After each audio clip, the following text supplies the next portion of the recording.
Hello and welcome to another video of Catholic Van Life. In this video I am exploring the Wilsons Prom National Park, some surrounding areas in the parish of Leongatha, mostly the two churches of St. Lawrence O'Teal and St. Joseph's Church in Korumburra.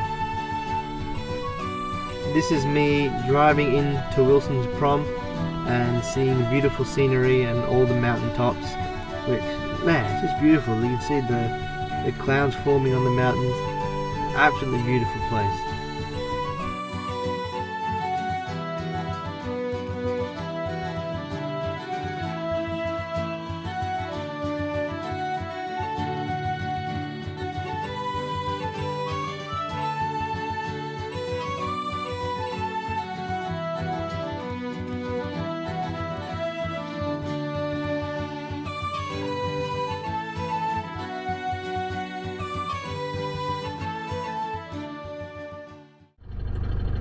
So just stopped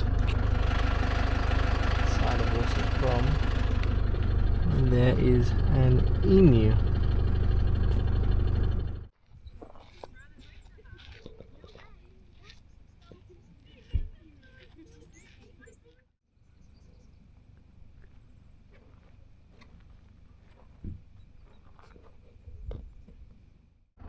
So I went to go stay in Wilsons Prom, and then I found out later that it's $35 a night, which is half price. The government has made it half price. Normally it's $70 a night. I wanted to try and stay the week, so it would have been $200 to stay in a forest that costs nothing. So that's upsetting, because this place is very, very beautiful.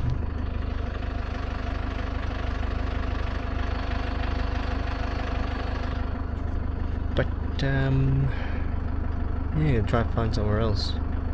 Hopefully I can find somewhere before it gets dark. I don't have much time, so I will leave shortly.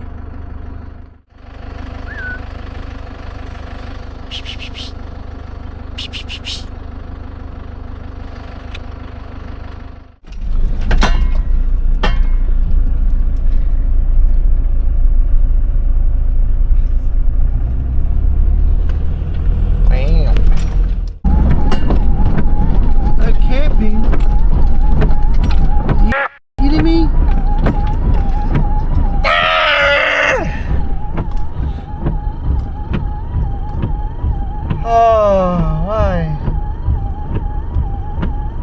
Who would even find me?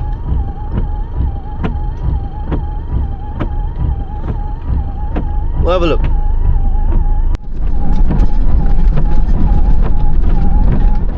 Well, I guess I'm not camping. I'm just staying over in my car. I don't see a problem with that.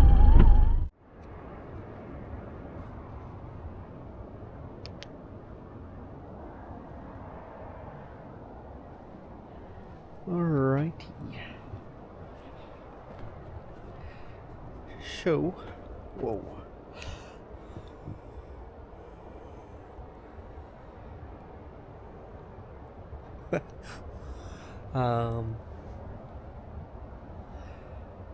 Change your plans. I've come to another campsite that I paid for, just for 2 nights. And then we're gonna go into Leongatha and Korumburra to check out the churches, because there's not much out here. So for some context, I'd been on a wild goose chase trying to find a campsite, and I finally found a relatively cheap one that was $15 a night. So I set up here as it was turning dark, and so this is my little setup, and this is me in the morning with a little coffee. It's very nice. And then I headed off to Leongatha.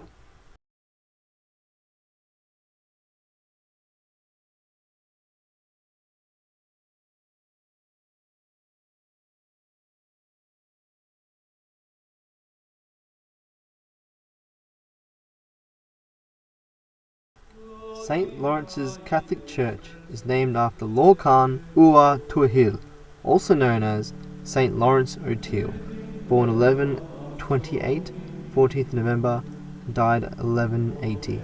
The Archbishop of Dublin at the time of the Norman invasion of Ireland.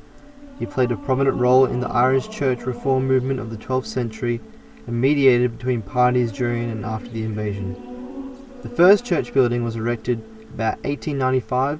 The Leongatha parish was formed in 1901 with Father P. J. Coyne appointed priest. The present church building replaced the original building.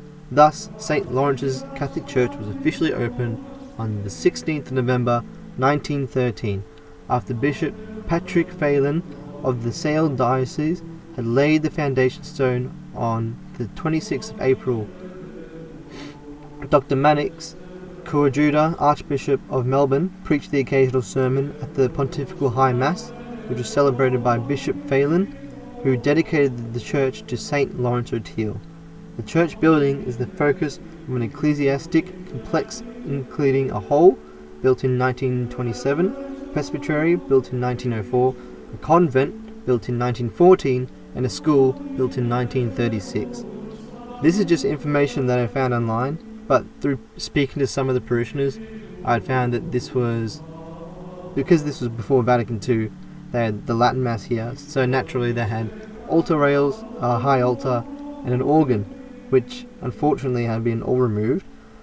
This particular parishioner that I was talking to actually bought the organ because the priest gave it away and sold it, and he had found it at an op shop.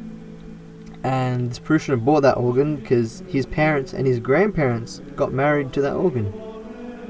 And the church also had a wooden structure behind the cross, which had been changed, and originally it was red brick on the outside, which got rendered. Overall, it was my favourite church so far. It was very beautiful. I personally loved the crucifix and the Gloria in excelsis Deo above it. They had a school mass, an aged care mass, and I even got to see a toddler be baptised. Father Stanley was quite good and very helpful. Many of his homilies were about seeking the truth of Jesus Christ and how all roads eventually lead to him.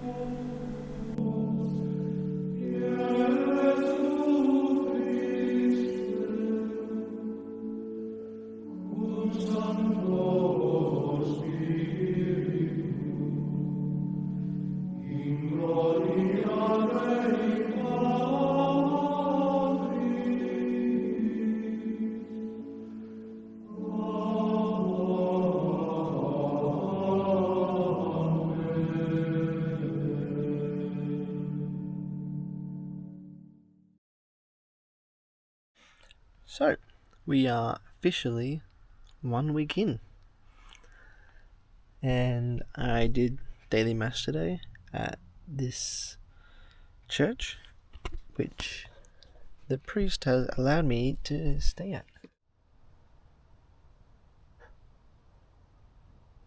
So, they let me stay at the church, which is fantastic because there wasn't any campsites here. There wasn't anything. I was worried about what was I going to do? Where was I going to go? I'll just have to park on the street somewhere. But yeah, the priest gave me permission, allowed me to stay here, so yeah, God provides. He always provides. Very fortunate.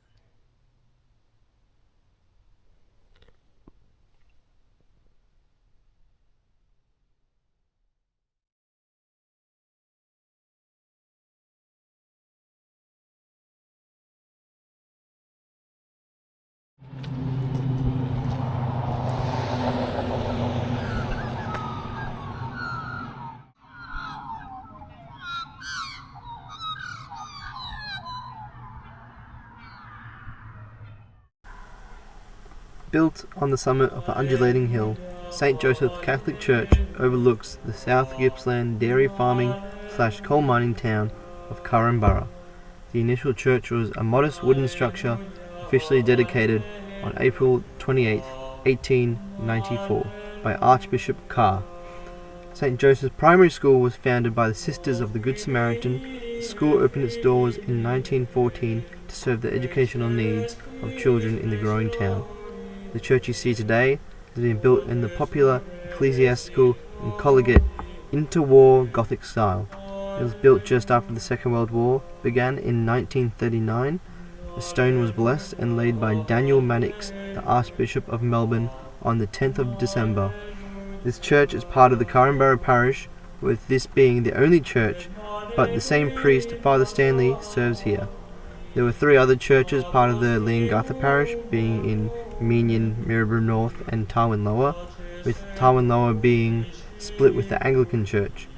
The town of Lock used to have a church as well, but with no parish attendance for over 5 years, it was sold and remains there, collecting dust to this day. For St. Joseph's Church, however, it was very nice, and I enjoyed my time there, and it happened to be Catholic Education Week, so there was about 100 kids there, 100 students. There was a school mass for both parishes, so it was good to see the church full.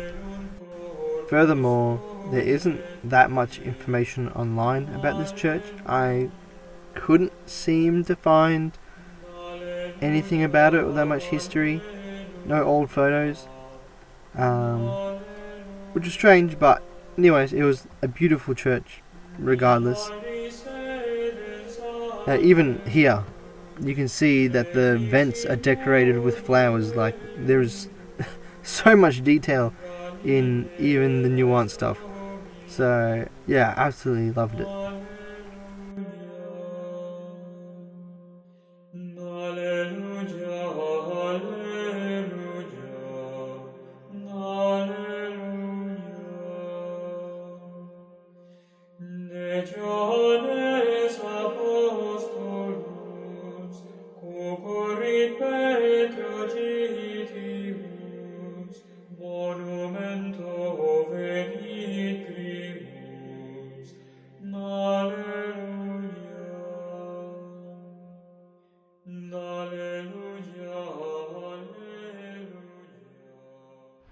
Here is one of 2 of the historic hotels that are in Korumburra, this one being over 100 years old.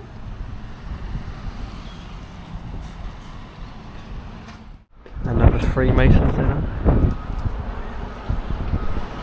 Bloody Masons. Even in the country towns, it's crazy. Damn bastards.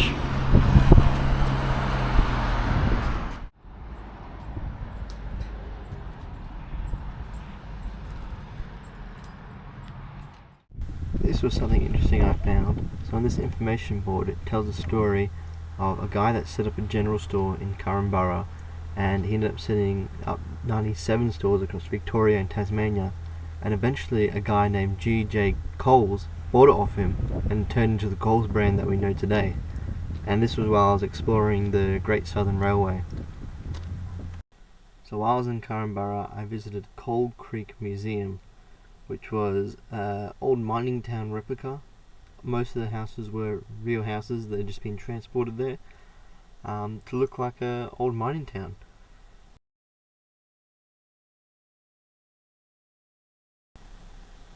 So this one's an interesting story of the Barring Man, who is actually buried here. His name was Arthur Stagg Gerard. He died October 1983, aged 87, and he was responsible for breaking a miners' strike at Sunbeam Colliery in 1924. It's known as the Barrow Man, a surface hand at the time. Stagg struck in sympathy with the miners for better pay and conditions on return. Stagg was sacked as management claimed the strike was not his business. The miners went on strike again, insisting that Stagg be reinstated, hoping Stagg would be humiliated and leave. The management gave him a job of wheeling a barrow load of coal into 3-mile distant Korumburra, delivering it and bringing back chaff for the horses. Stagg took the job, broke the strike, and received a hero's welcome as he walked into town with his first barrow load of coal. Overnight he became local legend and a national legend, to the great embarrassment of the mine management. This part was just of the Anzac Museum, and they had little Bibles on display, and it was saying how most soldiers in World War I would actually carry little Bibles on them, part of their essential kits. So here they actually had a Masonic lodge straight from Coal Creek that was put here, and yeah, it's crazy how much of a foothold they had in these country towns as well. for the most part, it just seemed like another fraternity club for something for people to do in the country town.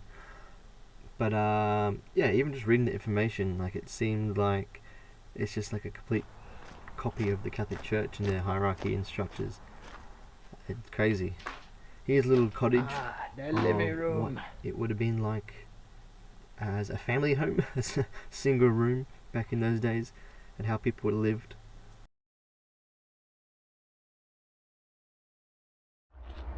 And of course, Freemasonry Lodge has to be right next to the church. As always. That's how it always is.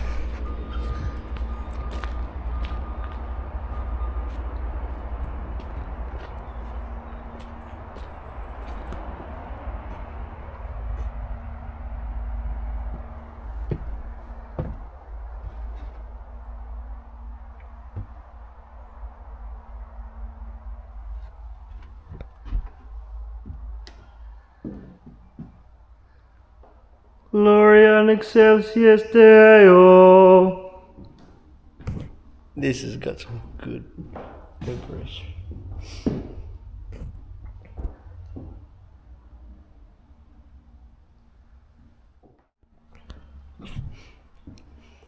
Salve Regina, Mater misericordiae, vita dulcedo, et spes nostra salve. A te clamamus, exoles filii Heve, a te suspiramus, gementes et flentes, in hac lacrimarum vale. Ea ergo, advocata nostra, illos tuos. So, this is day... What day is it? 9? Day 9. We're allowed to stay at church again. There's a church there.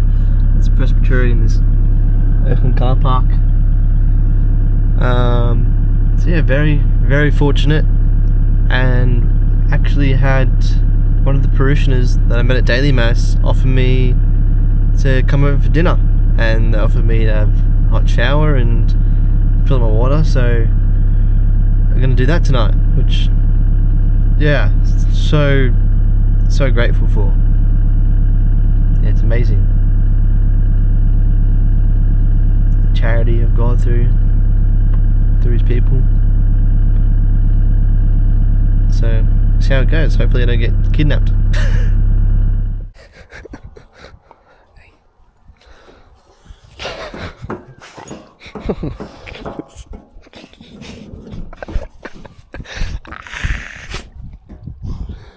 So I wake up this morning to go for a pee. It looks like I might catch the sunrise. Okay.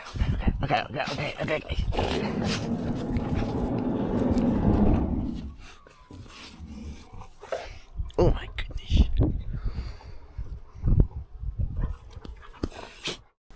So this is where I stayed on the parishioners' property. They own 200 acres of land, and it was just rolling hills. And I happened to catch the sunset as it was coming up, so I was very fortunate for that. And yeah, I was very grateful for everything in general. The fact that I had a place to stay, that I got to have a hot shower, fill up my water, have a proper dinner.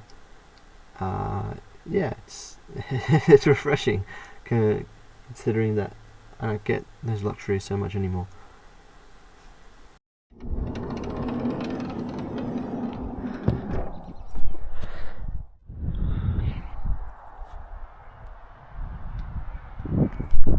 Goddamn!